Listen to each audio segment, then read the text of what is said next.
آج میں نے آپ سے خدمت میں ایک اپیل کرنی ہے، وہ یہ ہے کہ ہم نے نا آج اس جمعے میں عہد کرنا ہے کہ ہم نے جھوٹ نہیں بولنا۔ ایک دفعہ ہم نے بچے سے کہا تھا، مجبور تھے، شاید بڑے مجبور ہوں گے ہم، کسی صاحب نے نا بڑی مجبوری میں ایک دن اپنے بچے سے کہہ دیا، وہ باہر آیا تھا بندہ پیسے لینے، اس کا قرض دینا تھا، تنگ دستی تھی، مجبوری تھی، تو اس نے کہا بیٹا ادھر آ، اسے جا کے کہا ابو گھر نہیں۔ آپ نے ایک دفعہ کہا، پھر آپ ساری زندگی روئیں گے کہ پتر میرے ساتھ تو سچ بولا کرنا، لیکن وہ نہیں بولے گا۔ یہ جھوٹ اتنی بڑی مصیبت ہے۔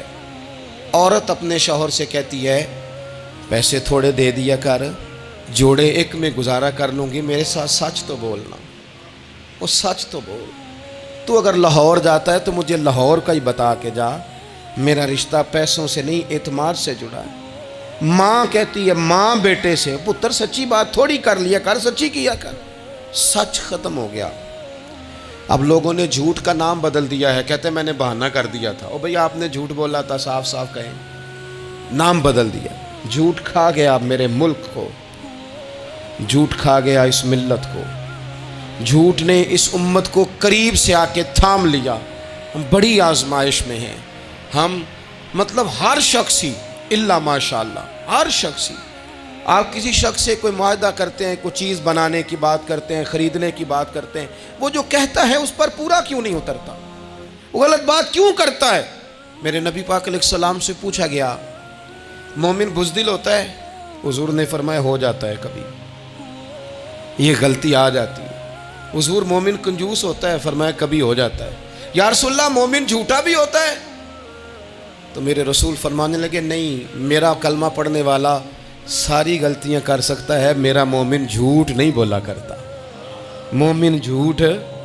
ابو سفیان کو کیسر روم نے، ہرقل نے اپنے دربار میں کھڑا کر کے کہا ابو سفیان ابھی کلمہ نہیں پڑھتے تھے، تمہارا کوئی رشتہ ہے نبی پاک سے جنہوں نے مجھے بھی خط لکھا ہے کہ مسلمان ہو جاؤ؟ کہنے لگے ہاں میں چچا ہوں رشتے میں۔ کہا وہ کیسے ہیں پیغمبر؟ تو ابو سفیان کہتے ہیں چونکہ میں مخالف تھا، میں نے وہ ساری باتیں کی جو ہم ان کے خلاف کرتے تھے۔ اس نے آخری بات پوچھی، اس نے کہا ابو سفیان یہ بتا کہ وہ جنہوں نے اعلان نبوت کیا ہے کیا کبھی انہوں نے جھوٹ بھی بولا ہے؟ ابو سفیان کہتے ہیں کہ ایک منٹ کے لیے میں نے کہا کہہ دوں، مخالفت تھی نا، تو پھر میں نے سوچا یہ تو عرب کی وفاداری کے خلاف ہے، عرب میں سے تو کوئی جھوٹ بولنا پسند ہی نہیں کرتا، اور پھر میں اگر حضور کو معاذ اللہ جادوگر شاعر کہوں گا تو شاید کسی کو ایک منٹ کے لیے متوجہ کر سکوں، اور نبی پاک نے جھوٹ بولا ہے، یہ تو مانے گا ہی کوئی نہیں۔ کہتے ہیں بادشاہ نے پھر زور دے کے کہا سردار بتاتے کیوں نہیں، کیا کبھی انہوں نے جھوٹ بھی بولا ہے؟ ابو سفیان کہتے ہیں میرے ہاتھ میں چھڑی تھی، میں نے زور سے زمین پہ ماری، میں نے کہا وہ میرے رشتے میں بھتیجے ہیں، میری سخت مخالفت ہے، میں ان کے خلاف میدانوں میں نکلتا ہوں، جنگیں لڑتا ہوں، کبھی وہ غالب آتے ہیں کبھی ہم آتے ہیں، لیکن میرے سامنے وہ پیدا ہوئے، میں نے ماں کی گود میں بھی دیکھا، دادا کے کندھوں پہ بھی دیکھا، چچا کے گھر میں بھی دیکھا، سیدہ خدیجہ الکبریٰ کا دولہا بنے بھی دیکھا، ان کی 4 بیٹیاں ان کی گود میں کھیلتے دیکھی، اعلان نبوت کرتے دیکھا، لوگوں کو مخالفت کرتے دیکھا، میرے سامنے ان کے مقدس بال سفید ہوئے، میرا اختلاف اپنی جگہ، پر بادشاہ میں قسم اٹھا کے کہہ سکتا ہوں اس محبوب کی زبان سے جب بھی نکلا ہے حق اور سچ نکلا ہے۔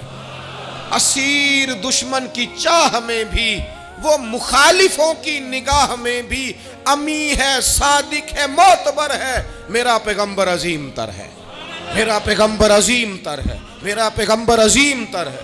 جھوٹ نہیں کبھی حضور نے بولا۔ کہتے میں نے جواب دیا تو سناٹا چھا گیا سارے دربار میں، کتنے اس نے سوال پوچھے، گھنٹوں بات ہو، سناٹا چھا گیا۔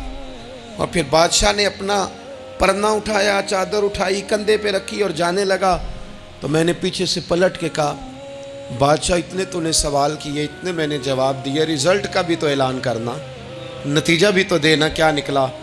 تو کہتے ہیں وہ جا رہا تھا، وہیں کھڑے کھڑے اس نے چہرہ میری طرف پھیرا اور کہنے لگا سردار نتیجہ تو نکل آیا ہے، رزلٹ تو نکل آیا۔